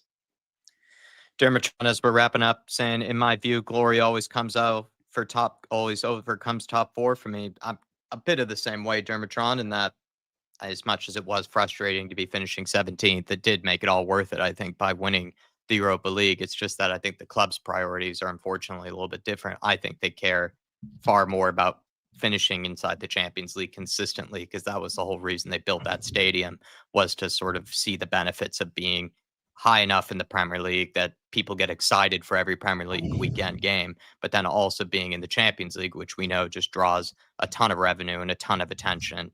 So I think that is the club's priorities, where maybe for us as fans, it would be nice to just feel like every season we are prioritizing trying to win a trophy of some kind, because it does feel very good. So I see where you're coming from on that one, Dermatron. The big question, Jack, that should be put out there is, everybody that's moaning about finishing 17th, how many of you would give up finishing 17th and finishing 6th, 7th, but we didn't win the cup? Well, I think it's just risk that you I would take. win the cup all day long. Yeah, For 100%. last season. Yeah. Get to some of the members' comments here.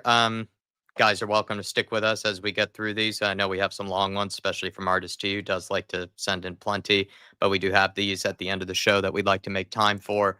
Dropkick Your Teacher saying, sorry for the storybook again, but I have a lot I need to get out. Can ask me on Pro Club some evening, lad. Short in the list. Yes, not having a pop at you, Soren, but one pointing out the left wing. Notice how all you could mention is covered. Not once did you say it was quality or good enough. Tell Johnson, Odebear, laughable. Premier League defenders aren't afraid of those guys. Richie is a striker. Stop shoehorning players into other positions. That one's right for you, Soren. Yeah, look, I mean, I did kind of answer that in a sense where I said you can't do it all in one window, and the problems were we didn't do it in previous windows. But the argument is, if you listen to me, I said put Simmons on the left and keep the midfield as it was. So therefore, you have got quality on the left. But yeah, I agree with you. But I still think Odebear and Tell and Richie, if we're going to go that way, and Simmons is enough quality cover for the left. And I've put quality in there for you. I think Simmons will play left, and I think not knowing Frank, that's the wrong way to put it. I think Frank will stick with that midfield three to keep it solid in the centre. But like me and Dave both said in I think one of the previous chat streams, that we did need a left and we did need a number 10. And we've only got one of those. And I think, like I say, Simmons will play left. And we also have him saying, sorry, Dave and Jack, Sam Davies shouldn't be touching the Champions League squad. Can't have it both ways. He can't claim he should have left years ago, then turn around and say he should get a chance in getting some more minutes. Ben Davies out. No, look, that's absolutely fair enough. I'm just trying to base off what I think the club are going to do personally. Yeah, that was look. If I had my option, I wouldn't include Ben Davies. I wouldn't include Archie Gray in it either. To be quite honest with you, I wouldn't include a Tello or Nordabar. But I'm just trying to do what I think the club is going to do, and I think they will leave Ben Davies in. Yeah, that was kind of the way I looked at it. I mean, I think I've always made it clear that I think Ben Davies should have been gone years ago, and I just don't know if there's too much of a quality difference really between Ben Davies and Kota Takai at the minute. So it's really just choosing between two players I don't necessarily rate as of now. He's also saying this might be unpopular, but our window was a 6 out of 10 with Simmons and Mwani pushing it to that number. The midfield is fine, but in other positions, we're still one injury away from making us back to where we were last season, especially that back line. Just curious about your guys' insight. There's no excuse for us not to get Lookman, and I guarantee it will come out that Parachichi push for him. Can I come in on that? Look, with Ademola Lookman, if you actually look at his career, he struggled at every club he's been at, bar Atlanta. Struggled at Leipzig, struggled at Leicester, struggled at Fulham, struggled at Everton. You know, the only where he's really had a bit of success has been Atlanta. And I wonder how much of that is down to Gasparini maybe sort of getting the best out of him to a large degree. But also, you've got to take into account AFCON is starting in December. Atlanta, they wanted 50 million for the guy. You know, it was reported. And at the end of the day, you're bringing him in to give you options over the course of the busiest period, which is November, December, January. Well, he's gone missing in AFCON for half of that. So it doesn't make sense in that regard to splash the 50 million on the guy. Splashing that 50 million was a huge, huge gamble, in my opinion. And to be honest with you, I'm glad they didn't get him in. I'd rather give Paratici the money in January, and I think he'd find better. He's also saying, do you think the club giving Paratici an advisory role screwed us over? What else could that we one's do? For you, Dave, I think. No, yeah. I look, at the end of the day, he had a ban. So, you know, it's the only sort of job Tottenham could give him. Where I question is, if his ban was up on the 1st of July, why did the advisory contract run all the way to August? That's where I sort of, and I flagged this last month, it didn't make sense to me. You know, they could have put him back in his role at the 1st of July and started getting him to negotiate transfer fees and start dealing in the transfer window and stuff. I think, look, Daniel Levy probably wanted to give Langer one last window. And I think, look, now we'll see Paratici come in and hopefully kick it on in January. No disrespect, Sam, but your dream about Delhi sounds more like a fan fiction. Bring him in as a player coach like Scott Carson. But no, I love Delhi, but he shouldn't be near the matchday squad. Give him a job at the club instead. Sam? Yeah, I mean, I feel like pretty crucial context is missing from that. You know, I also thought there was a what happens in the group chat stays in the group chat kind of thing, but I guess not. Can't trust him. I was responding to someone who had said that he was sort of implying that Spurs fans were delusional for even entertaining the idea of Delhi coming back. And I was just saying, one, I wouldn't be against it because I love Delhi, but basically was saying that my whole point was effectively, we've seen so many players over the years kind of fade away into nothing, and obscurity. And I look at Delhi as someone who's like struggled with trauma over the years, and I get that people will say that we're not a charity, and I get that 100%, and I also agree with that. And I probably wouldn't have brought this up if it wasn't already a topic in the group chat. But I look at someone like Delhi as someone who's vulnerable, and I fear for him. And I feel that people always expect, and this is not necessarily, I'm not having a go at anyone when I'm saying this, I'm just offering my 2 cents on it. But people always expect players to be loyal to a club, right? It's like absolute treason and like devastation if someone is disloyal to the club and goes somewhere else. You want them to stay or whatever. But you very rarely see it the other way around. And it's funny because I'm like semi kind of quoting Michael Owen and his take on Isak, and I've probably never quoted Michael Owen in my life. But he was sort of saying about, people always expect stuff for the club, and I get that we're fans of the club, but I wouldn't, on a pay-as-you-play contract, and he's homegrown or club trained or whatever. That was the only reason I was saying it. I wasn't saying like, oh, get him back in. I just like I could entertain the idea. Am I a bad omen, or are you guys? He's really just bringing up the personal, inside the group chat stuff. Am I a bad omen, or are you guys bad at pro clubs? The only positive result we've gotten is a draw. Missing pieces, Jack and Eddie. In all fairness, we played nothing but sweats, and they've scored some jammy goals. AI keeper sucks too. Sam, it sounds like he's blaming you. Sorry, I was actually just reading some of the comments. Let me just read it again. No, to be honest with you, I blame Sean for thinking he's a winger when he doesn't produce out wide. And, look, I think Artist T is trying out wide, but there's not a lot of end product there, Artist T. So, we were doing just fine. So it is up to you to fit into the team, is what I would say. Sounds like you've heard the team chemistry artist. I will also say, when you came on the other day, we had gone on like an 8 or 9 game like winning streak. We were into the promotion, and then suddenly we had to fight relegation. That's what I'm saying. Maybe the AI is better than you, artist. Maybe that's what he's suggesting, is just having a robot be there might be better than what you filled in as. He's saying, what's everyone having for dinner? Sam, I should suggest you get some duck fried rice or pork katsu bowl. Wow, very lovely. Oh, there is a thing called Three Uncles here, which they do, like, you can either get like roast duck and rice, and then like there's a choice of like 2 different types of pork and rice, and I think you can pick 2 of them. So if I don't have anything in my fridge, which I can't remember if I do, maybe I will get that. I think I'm doing some chicken thighs tonight. Dave, Soren, what's for dinner? I've just had paella. Ooh, wow, lovely. I'm making a chorizo and sun-dried tomato pesto pasta. Yeah. Isn't that something you made before? You're just perfecting it? Yeah, no, it was lovely. That's why I'm making it again. There you go. Rain Man saying, do you think the summer window indicated a change from spending money on promising players and towards getting the experience needed, or blip and we will return back to normal next summer? Is there a change in maybe the strategy and the spending, do you think, this summer? Soren, maybe take that one. I think the fact that we've bought youngsters already and we've got a nice young squad, I just think that's the reason we went for first team players this year. And we've got the kind of backbone for the future, so it was inevitable that we then went to buy for now.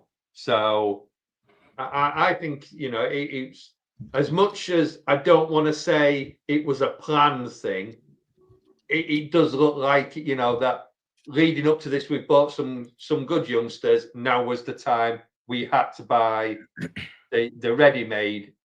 Maybe it should have been the other way around, but obviously that to me is why we've done it this way.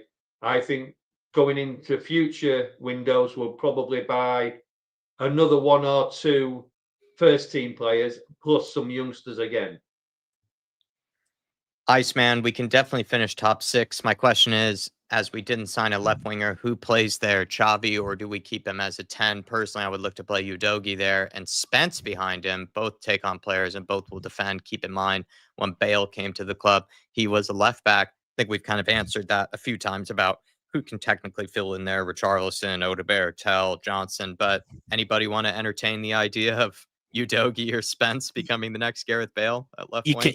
you can't look. First of all, Udogie ain't technically good enough to anywhere become the next Gareth Bale. Let's not forget, so many people told me Johnson was the next Gareth Bale. I'm still waiting for that to happen.